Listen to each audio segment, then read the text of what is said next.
You started as a community organizer, and rose to be president. You understand the power of moving people along, even people who aren't necessarily on your bus when you start. Talk to us a little bit about how you think of movements around the world and the power of those now, and what leaders can learn from them.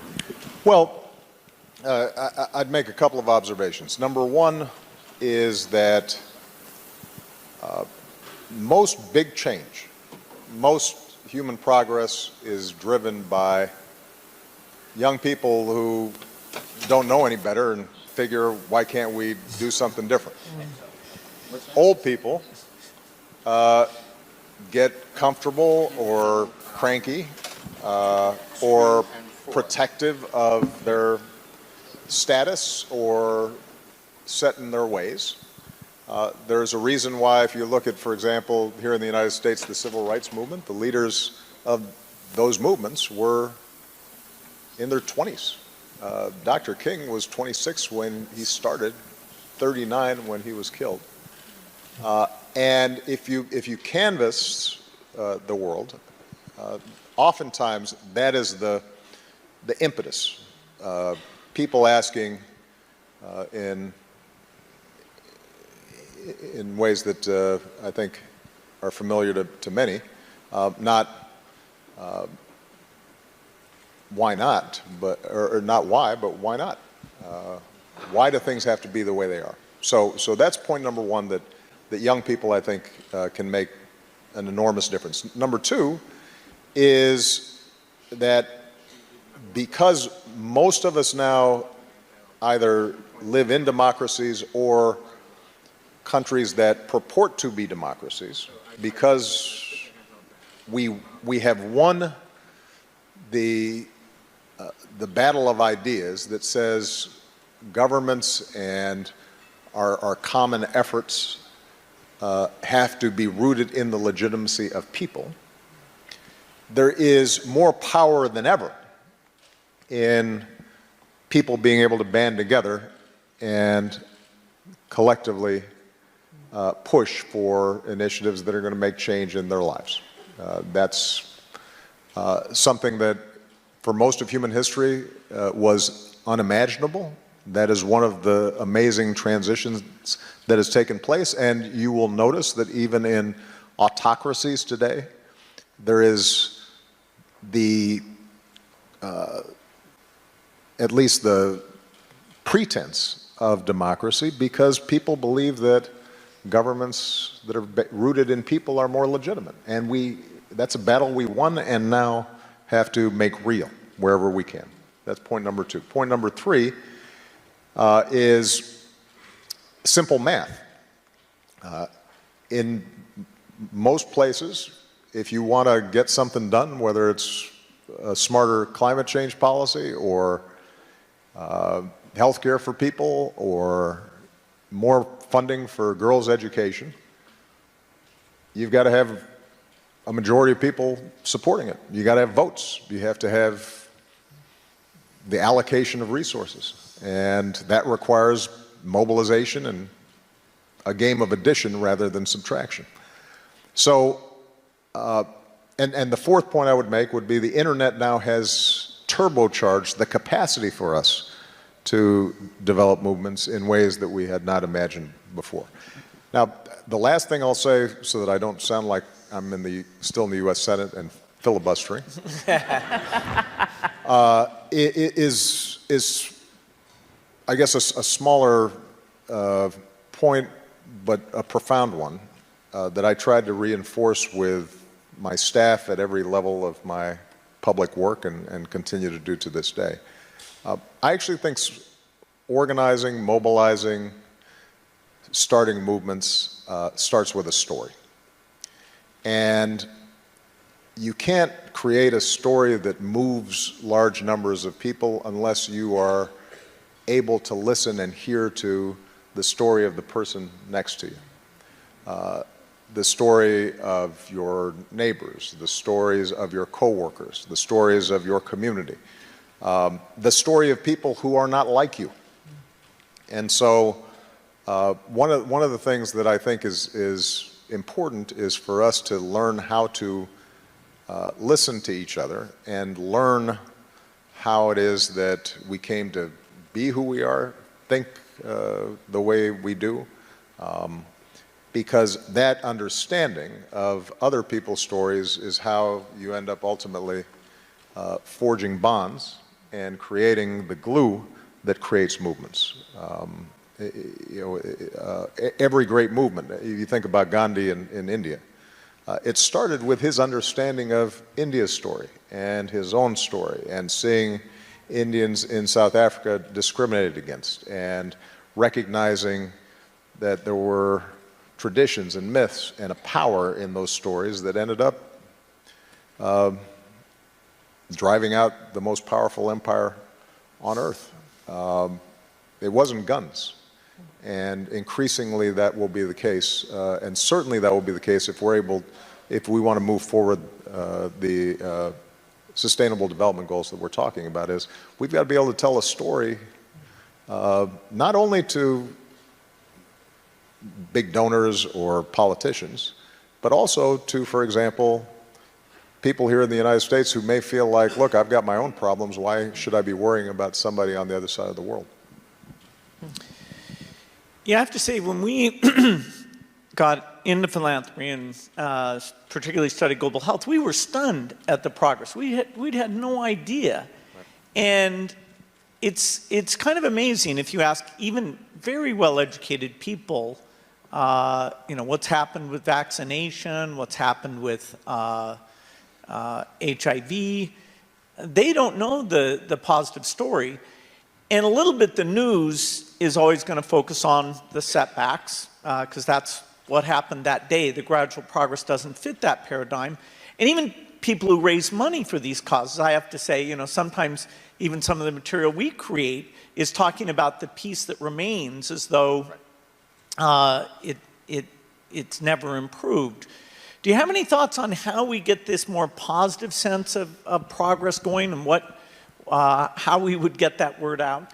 Well, look, you're talking to somebody who for 7 years tried to get the word out that things were going pretty good, and nobody, at least about 40% of the country, didn't believe me until I was gone, and then suddenly they believed it and they said things are great.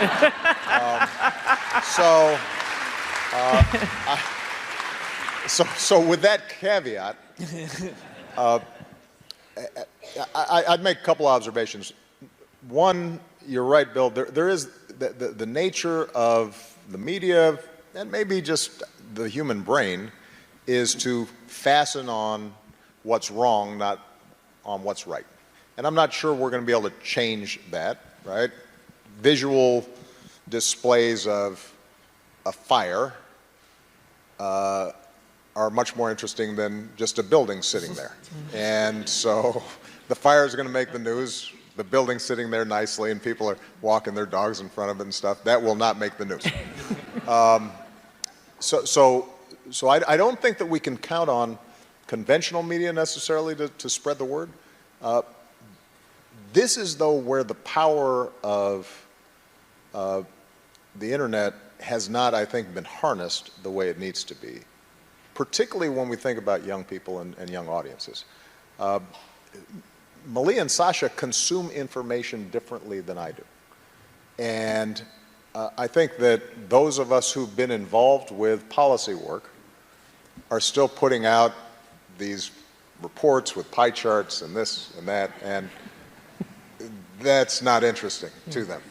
But stories and visual representations of progress can go viral. There's a hunger for it. It's just that we don't systematically think about it. And so I think when the three of us were talking a while back, I mentioned that one of the areas that I'm deeply interested in is how do we build sort of a digital platform whereby people can go to find out what's happening that is moving the progress on issues and then activates them. Because I heard somebody, I think maybe Trevor, saying an important point. I'm very interested in how online communities can move offline.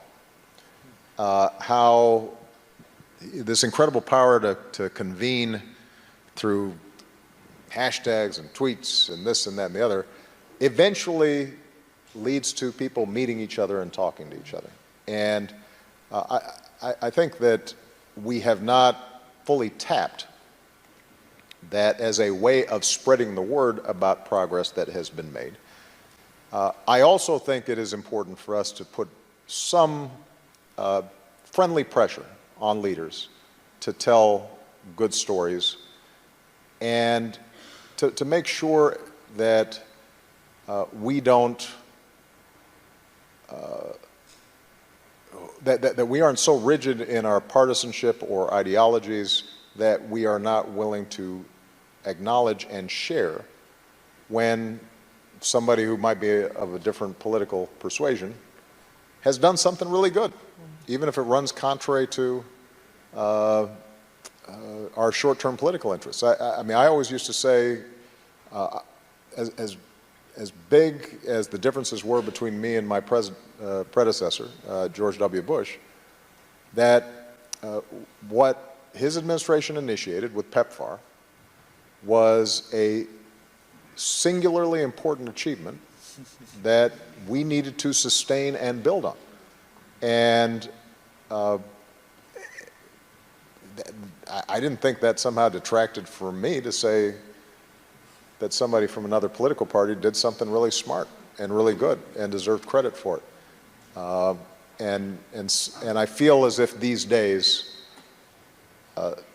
within our political circles, that's a hard thing for people to bring themselves to do.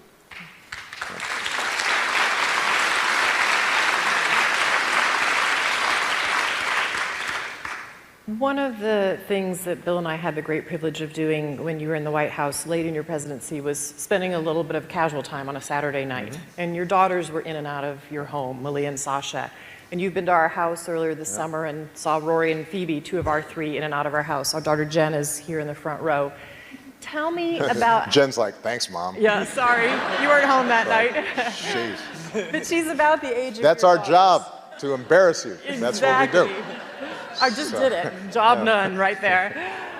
But, you know, Jen's about the age of your girls, a little bit older, but how have you and Michelle thought about talking to your children about being leaders in the world and taking up this mantle of what needs to be done in the world? Well, what we've tried to communicate their entire lives is that each of us has responsibilities. When they were small, the responsibilities were small. Like, say when you want to go potty. And then as you get older, your responsibilities grow. But part of what we, I think, try to communicate is that being responsible is an enormous privilege.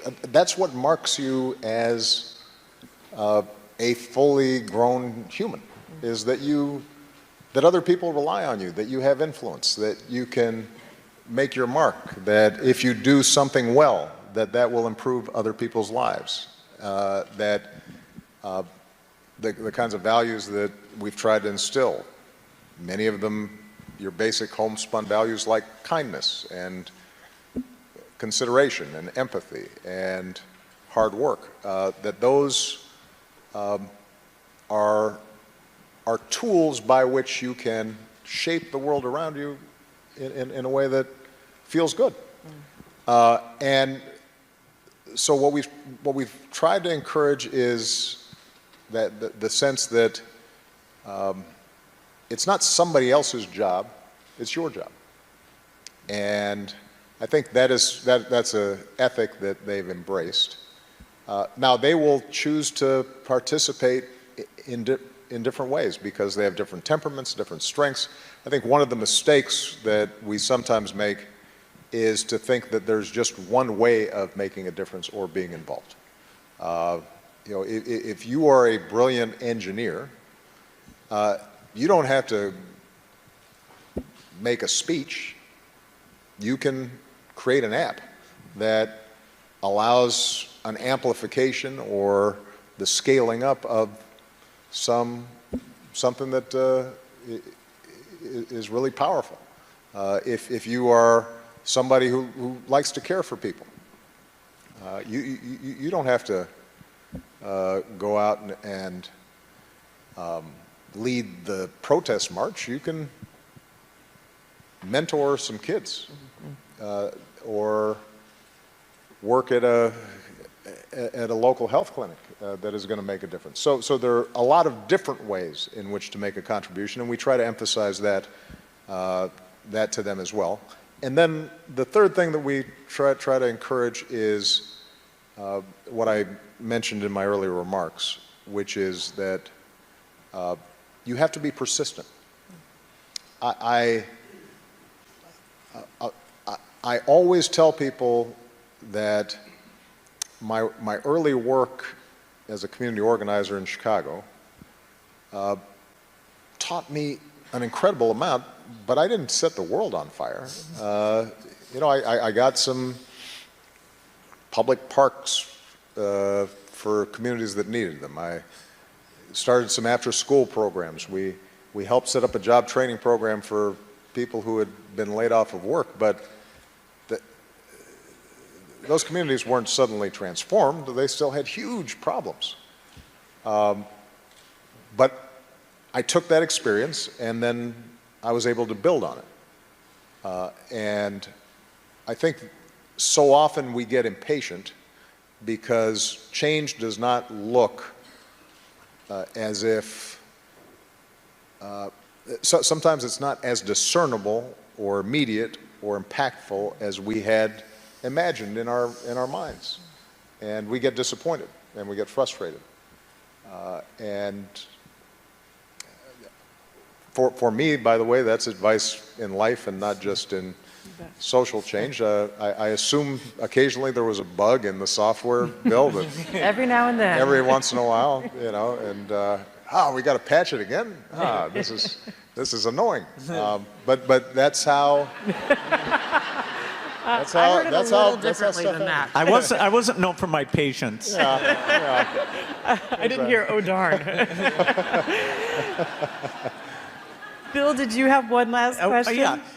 So this week, part of the reason we're all in New York is the United Nations is meeting. And, you know, so many of these global institutions that were created right after World War II, World Bank, World Health Organization, UNICEF, they've been key partners for many of these causes. And yet, there is definitely a cynicism about their bureaucracy, their efficiency, and their ability to change. In fact, with very few exceptions like Global Fund and Gavi, we haven't had any new ones. So over the next 10 or 20 years, do you think these global institutions in terms of reform or creating new ones, for pandemics and climate change, can they step up to play the role we need them to play? Well, let me first of all say that the biggest problems we confront, no one nation is going to be able to solve on its own, not even a nation as powerful as the United States of America. There are times during my presidency where I was attacked for not claiming that we could go on our own, as if that was an expression of weakness. No, I believe that the United States is in fact an indispensable nation, and that many of the initiatives and much of the progress that we've made could not have been done unless we underwrote those efforts. And I'll use as an example of our handling of Ebola, which in retrospect, I think a lot of historians would argue was one of the, if not the most effective emergency public health intervention in history. We had to create the architecture and the infrastructure and send our military in to create runways where the Chinese could then land planes to deliver goods. And we had to provide guarantees to the Europeans so that if they sent health workers, they could feel some assurance that they could be medevaced out if they got infected. So I take great pride in what the United States can do, but if we're talking about climate change or global migration spurred on by drought or famine or ethnic conflicts, we're not going to be able to solve those things by ourselves. And as you indicated, Bill, if we get an airborne pandemic, unlike a slow-moving, disease that's difficult to transmit like Ebola, if we haven't built ahead of time some structures to deal with this, millions of people could be adversely impacted. So number one, you have to start with the premise and believe that multilateral institutions and efforts are important. And you don't have to cede all your sovereignty, or it doesn't make you less patriotic to believe that. You just have to have some sense and read. So that's point number one. Point number two is that, in fact, there are problems with existing multilateral institutions. Not surprisingly, they were designed post-World War II for the most part, and they couldn't have anticipated everything that's happened. There is bureaucracy and inertia and resistance to reform. So it is important for every country, every leader, to be honest about the need for reform and not simply think narrowly about, well, I want to keep certain numbers of slots or votes or this or that. At least on many of the issues where there shouldn't be a big ideological controversy. Look, reforming the Security Council, that's something that goes to core geopolitical interests and is a huge, difficult, and perhaps unachievable goal anytime soon. On the other hand, making sure that the WHO works well and that we have a sufficient security trigger when a pandemic or something else happens, that is achievable. And it shouldn't be controversial. It's just a matter of digging in and getting the work done. When it comes to girls' education, there may be cultural resistance in some places to actually getting it done, but generally speaking, there aren't that many folks who will explicitly say, I'm sorry, we don't want to educate our girls and women. As a practical matter, you may see that in certain countries, but at the level of our multilateral institutions, there should be a broad consensus. And so what I would hope for is that we come up with concrete plans in those areas, oftentimes with respect to the Sustainable Development Goals, are areas where there is a consensus on at least the aims, if not always the means. And think about how can we improve delivery systems, how can we improve their operations on a day-to-day basis.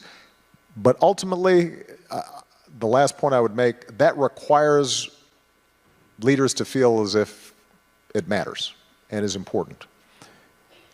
That in turn requires the public think that it matters and is important, because unfortunately what you discover is that most politicians and elected leaders are followers and not leaders. They're called leaders, but most of the time they follow. They see what do their constituencies care about, and they respond. And one of the biggest challenges that we've had is that, and I speak most intimately about the United States, the general public responds with enormous generosity when they see a specific story of a child who's hungry, or somebody who's been stricken by a flood. But when it comes to just a general knowledge or interest in development funding, not only do they not know much, but they oftentimes have a negative reaction, because their view is, we've got a lot of needs here at home, why are we sending money overseas? Sadly, it is one of the only areas where Democrats and Republicans agree in the United States is on foreign aid. And repeatedly you've seen public opinion surveys where people wildly overestimate what we spend on foreign aid. They think 25% of the federal budget is going to foreign aid and helping people other than folks in their towns and their communities. So the need for public education in the ways we talked about, that promote, that tell a good story, that point out that this is actually a bargain, that connect what we do with respect to development to security, not in a perfect correlation, but to say that, look, if you've got failed states, then generally some of that's going to spill over on us. If you have economies that are failing, ironically, if you are concerned about immigration and mass migration, it's really a good investment to make countries work so that people can eat, because then it's not like they're dying to get on a dinghy and float across an ocean. If the country where they were born and they loved was functioning. So thinking about ways in which we describe this both as an economic imperative, an environmental imperative, a security imperative, the more we can influence public opinion, the more you'll see politicians respond. That doesn't mean that there is not an enormous role to play for NGOs, philanthropy, and so forth. But, and I've said this to both Bill and Melinda, even with the incredible generosity and enormous skill with which they've deployed their resources over the years, the U.S. budget's still bigger. Absolutely. A lot bigger. And, a lot. you know, this notion that you can, that I hear sometimes from young people, that you can work around government and work around politics because it's too messy, or it's corrupt, or it's, you know, I just don't like those folks, or what have you. I'm sorry, guys, that's not going to work. If you want to get done what you're talking about, you will have to combine effective philanthropy and technical know-how and smart policy engineering with getting your hands dirty, trying to change public opinion and trying to ensure that the people who are in charge of the levers of power are responsive. And that will require work, and I guarantee you, you will be disappointed at points. But what a glorious thing it is to be responsible for saving the world. That's your responsibility.